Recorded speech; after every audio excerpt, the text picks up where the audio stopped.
want to start by telling 3 stories of formation of colleagues who agreed to be interviewed and to have their stories shared at this conference.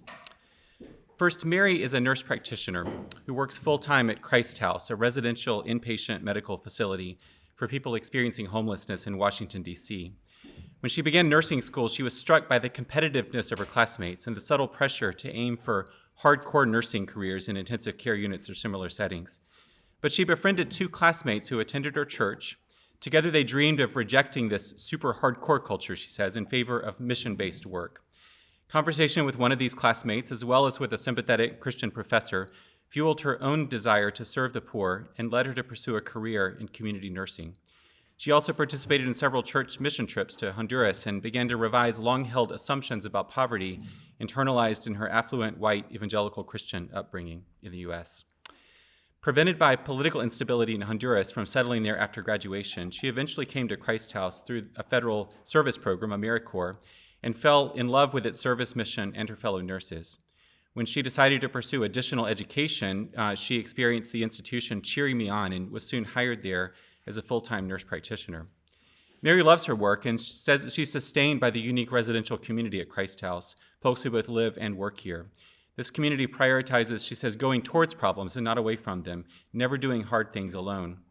Beyond Christ House, she feels sustained by relationships within the Christian Community Health Fellowship, a national network of Christian healthcare ministries that serve the poor. By a weekly Bible study with other service-oriented women in the D.C. area who've helped her to continue to develop her understanding of vulnerable populations. By a daily text exchange with a Christian clinician friend who encourages her personally and professionally.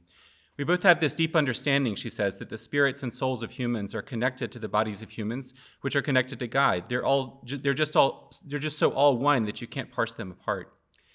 Mary says that the communities that have sustained her as a practitioner have really shown me an almost unconditional positive regard. They've also shown me the power of underreacting in situations. They've shown me the power of slowing down in a system that wants to keep going faster, faster, faster. Sometimes on stressful days, Mary considers quitting healthcare, but quickly says that she would not. I love being a nurse, so I won't quit. I really believe there's something really close to God's heart about being a healthcare provider. Joshua is an early career academic psychiatrist, internist, palliative care physician. Raised nominally Christian but rarely attending church, Joshua was originally drawn to medicine by the prospect of a stable career that would engage his love of biology. But in his second year of medical school, he began to have more intensive conversations about faith and theology with a religious friend. And one morning, he experienced a religious conversion. He says, I was studying microbiology one morning, and though I wasn't pondering the universe or God or anything like that, I was just stricken with this deep sense that the things I had been trying to do to polish myself up existentially or spiritually just were insufficient, that God did exist, that he was holy and I was not. And it was a fearful moment. And out of the blue, and after 10, 15, 20 minutes of feeling that way, I just prayed. I was scrambling. I just said, Jesus, please forgive me. I can't do enough to save myself. And it was like you're in a room with no air and somebody opens the door and you just run out and are able to breathe air again. This experience led Joshua to a local church and to deeper reading and theology, but he continued to confront questions that challenged his faith. In medical school, he encountered patients and family members in deep suffering and wondered why God didn't grant their prayers for healing. He also struggled with the tension of honoring his new marriage while feeling a strong ambition to be a great physician that would possibly require working 100 hours a week or more. These tensions continued during his residency training when he felt the expectation to display what he calls effortless perfection in his clinical work, as well as a trajectory of academic scholarship. His local church, though, served as a community of support and belonging for Joshua and for his wife. They joined a small group at the church which connected them with friends outside of medicine. His wife felt supported as a new mother after their first child was born. Joshua credits his church community with helping him to recognize that his wife and children are as much a priority as his work, so much so that he eventually chose a clinical job that's a little less academically prestigious, but that allows him ample time to be with his family. Joshua's prioritization of his family, however, is not a result of disillusionment with medicine. He loves the work of medicine, particularly palliative care medicine.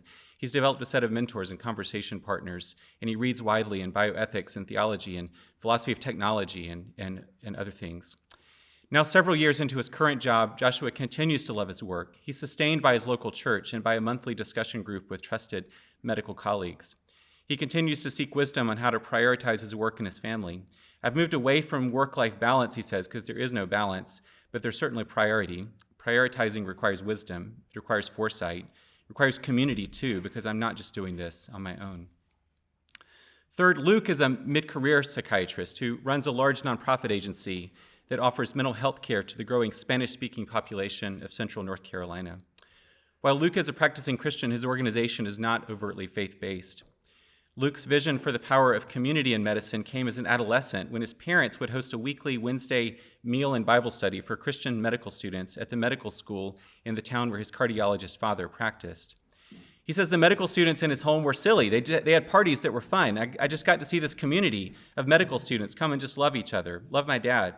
I was really intrigued by not just what they were studying, but the community that they were forming. At the same time, Luke also followed his father on short-term mission trips, which was not only his first encounter to Haiti, which was not only his first encounter with a very different culture, but he says also formed me in a way that made me excited about something that was medicine plus the extracultural and missional engagement. When he was accepted to medical school, Luke soon joined these Wednesday community meals in his parents' home, but he also spent a lot of time on weeknights and weekends volunteering with an inner-city ministry that served at-risk youth. He remembers many hours spent meeting with kids in their homes, walking the streets with them, playing basketball with them, meeting with their parents, sometimes connecting them with job training opportunities. He knew and still knows their names. At times, his medical school grades suffered, but it was worth it to him and helped him to understand what he valued and didn't value about medicine.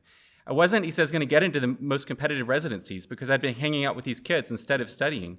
Instead of studying, I hung out with them and played basketball under the bridge with them on Sunday afternoons.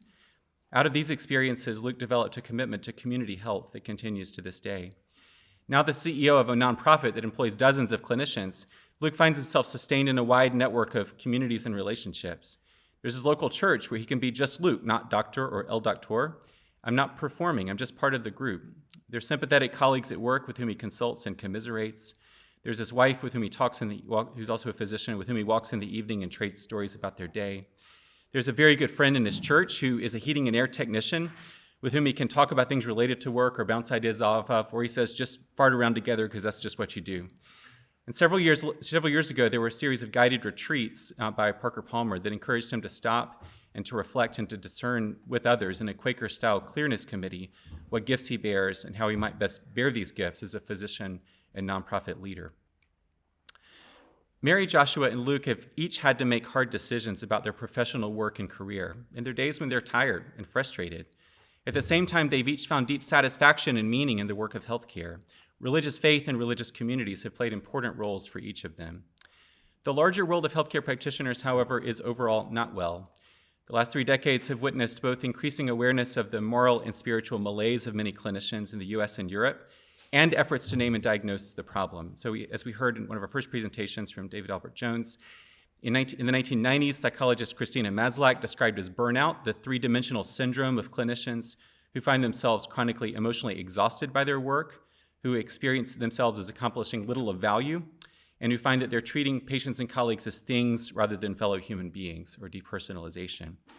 Even earlier, as we heard earlier, nursing theorists were naming as moral distress quote, the inability of a moral agent to act according to his or her core values and perceived obligations due to internal and external constraints. While the concept of moral distress was largely ignored in the physician medical education literature, more recently the term moral injury has been appropriated from the combat trauma literature to describe the suffering of physicians and other clinicians who find themselves in practice settings where they feel forced to violate their own moral commitments as a part of their work. Whatever the name, these phenomena are clearly correlated with harm both to clinicians and to patients. Burnout in physicians, for example, is associated with depression, suicidal thoughts, anxiety, leaving practice altogether, medical errors, and unprofessional behavior.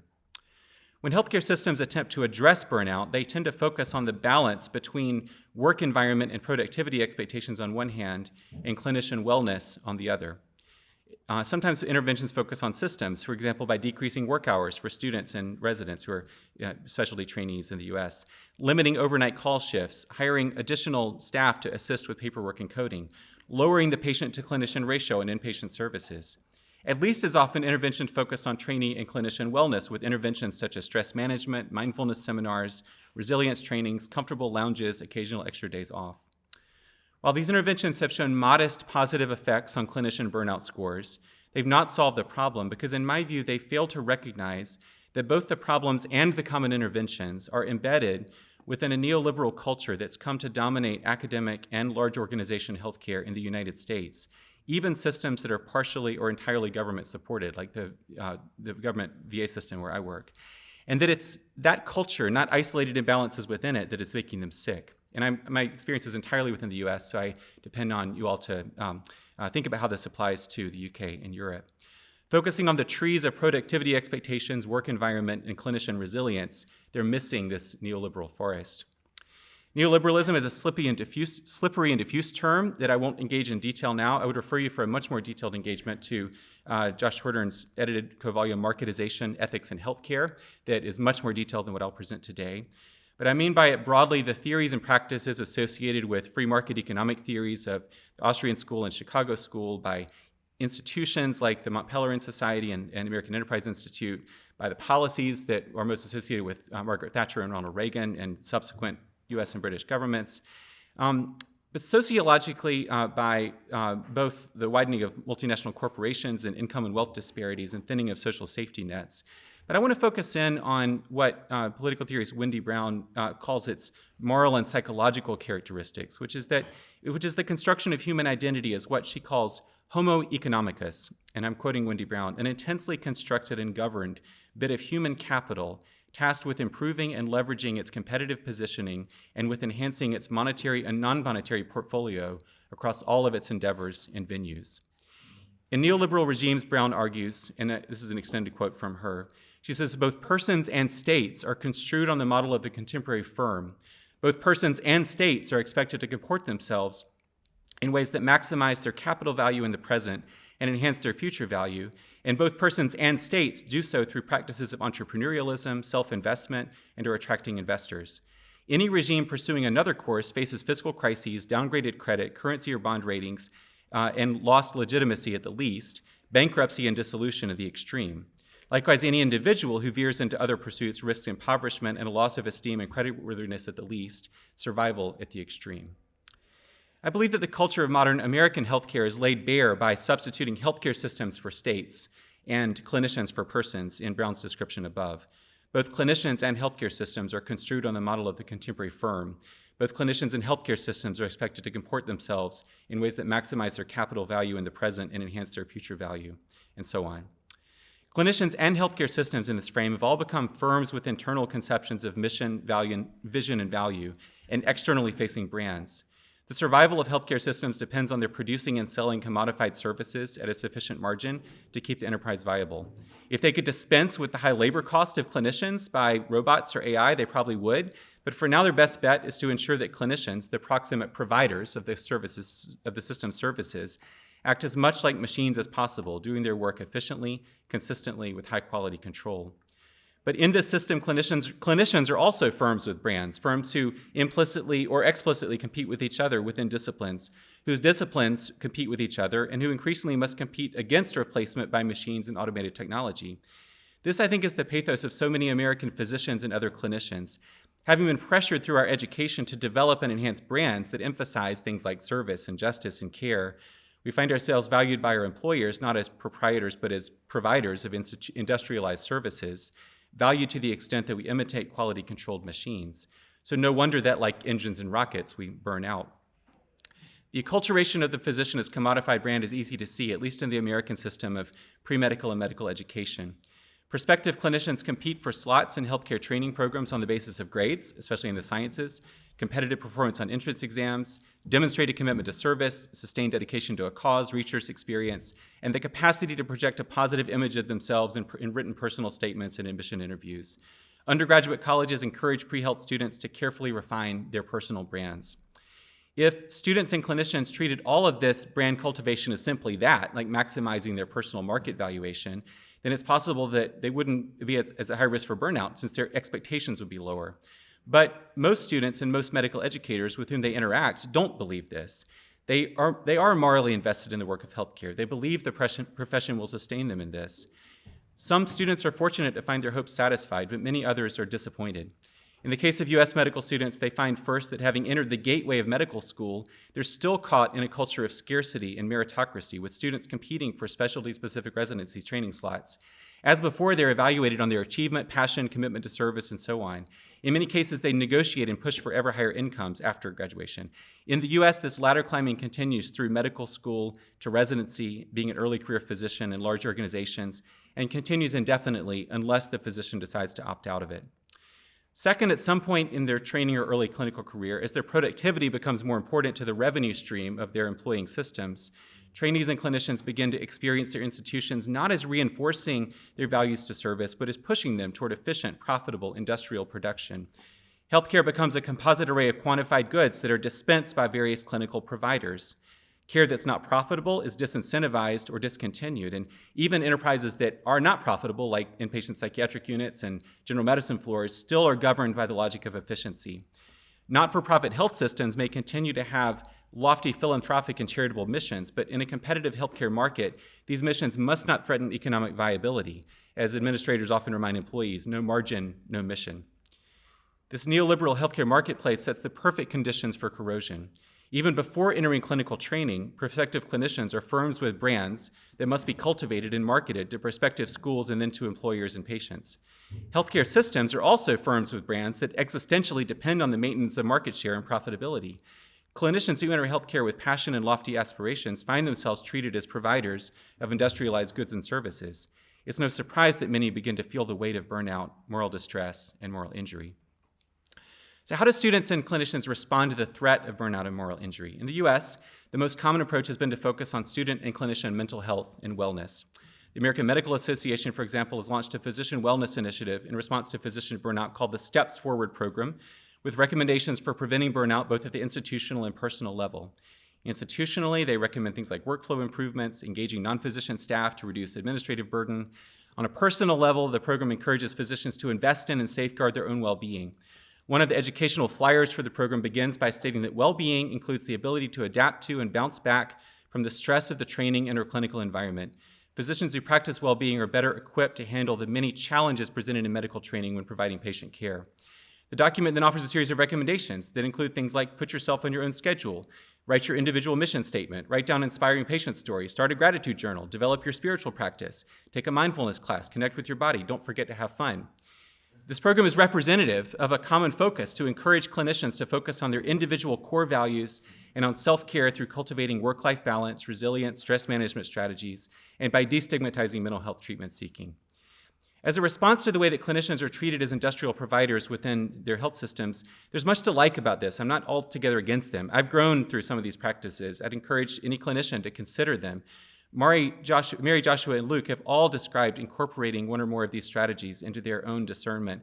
But collectively, they're inadequate because they reproduce rather than challenge the model of the clinician as homo economicus, clinician as firm, with a brand that must be polished and curated for market exchange.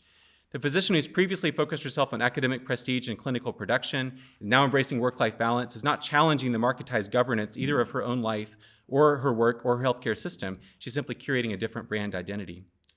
While it's good for clinicians and patients to pursue health and wellness, these initiatives as responses within training programs and healthcare systems fail to solve the problems of burnout and moral injury because they inordinately emphasize the flourishing of clinicians as individuals abstracted from the communities and cultures that have formed them.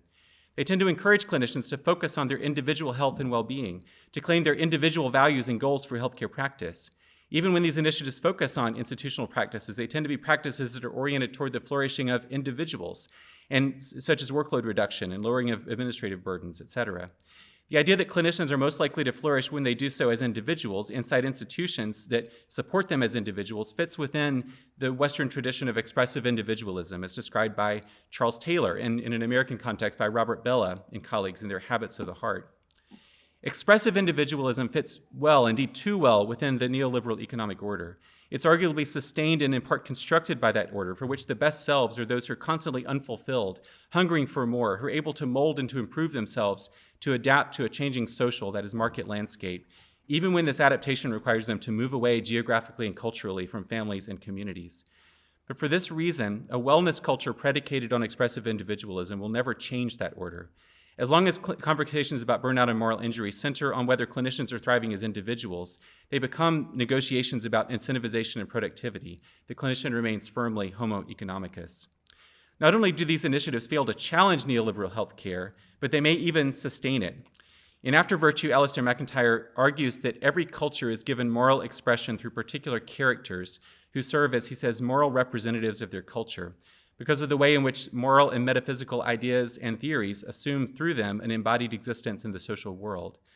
Modern culture, which MacIntyre describes as emotivist, but which we might name expressive individualist and neoliberal, is given expression by the characters of the manager, the therapist, and the rich aesthete. In MacIntyre's view, both the manager and the therapist are at the service, he says, of organizations that are characteristically engaged in competitive struggle for scarce resources to put to the service of their predetermined ends. Managers are centrally focused on directing and redirecting their organization's available resources, both human and non-human, as efficiently as possible toward those ends, and represent, he says, the obliteration of the distinction between manipulative and non-manipulative social relations.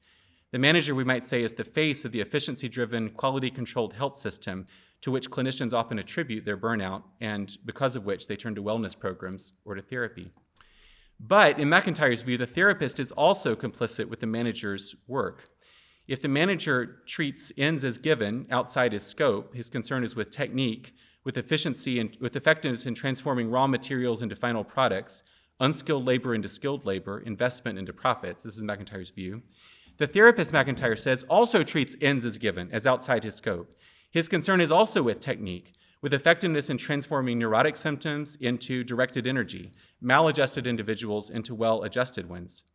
The therapist is the psychological complement of the manager, the hospital's chief wellness officer, the psychological complement of the hospital's chief operating officer, both oriented toward keeping the wheels of the healthcare system turning as smoothly, quickly, and efficiently as possible, with the aim of securing the system's competitiveness and economic security.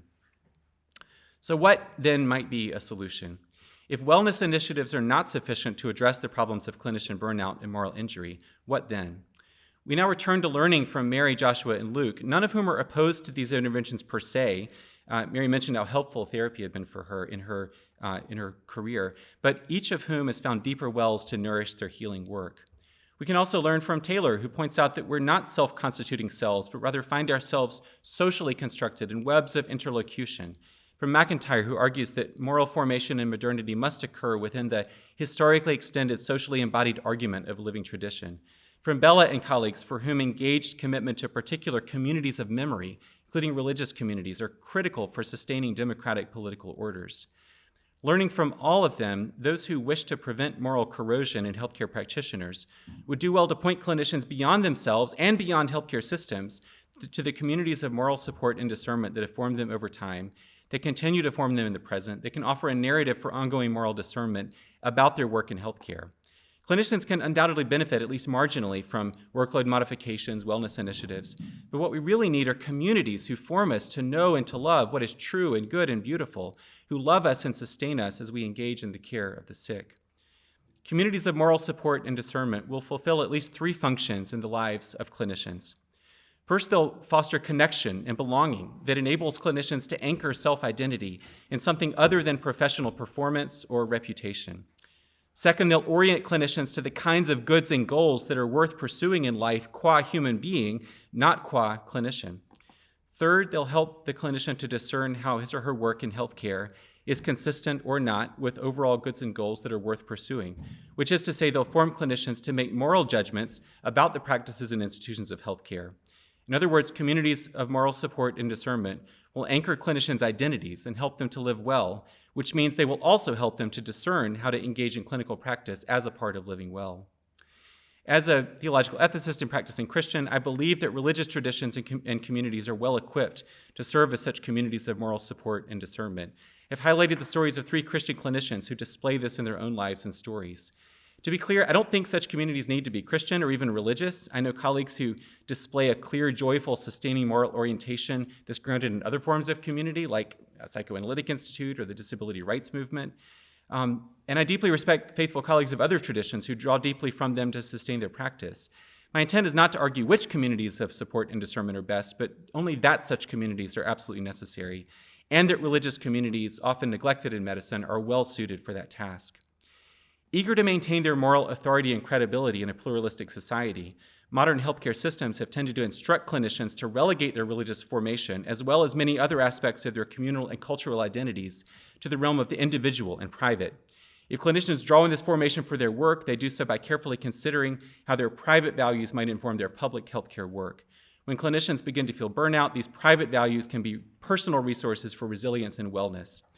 This privatization and individualization of clinician, cultural, communal, and religious identity serves healthcare systems well. It levels the ground so that systems can employ and evaluate clinicians based simply on their capacity for production and provision of the healthcare services that the system chooses to offer, and engaging them as providers and producers. It decreases the chance that clinicians' cultural and moral commitments will fundamentally challenge or disrupt the efficient operating of the health system. But in an age when up to half of physicians and nurses are endorsing burnout, and many more are resonating with the experience of moral distress and moral injury, it may just be time for a rethinking.